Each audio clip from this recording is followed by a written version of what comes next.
Story about the parrot neither eats nor drinks. One day, some foreign traveler gifted a beautiful talking parrot to Emperor Akbar.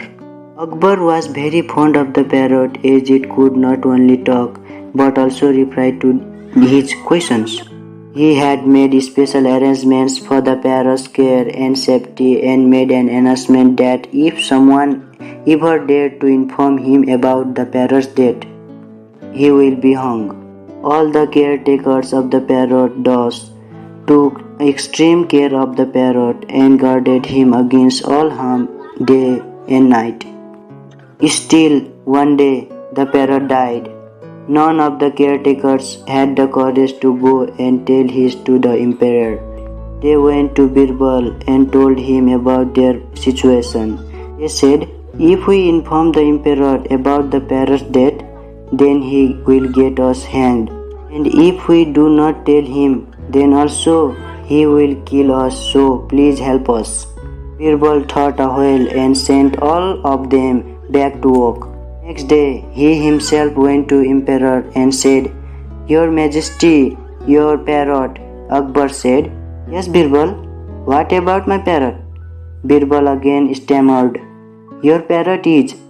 Akbar was anxious to know about his parrot.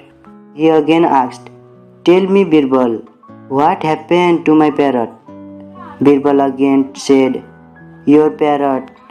Akbar said in a firm tone, Birbal, I am asking you, what happened to my parrot?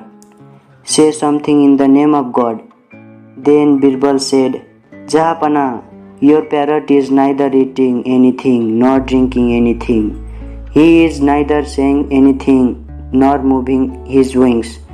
He is neither opening up his eyes nor. Emperor cut him short and said worriedly, What? Has the parrot died? Birbal said, I did not say it. You say it. Emperor understood why Birbal had to break the news of his parrot's death like that.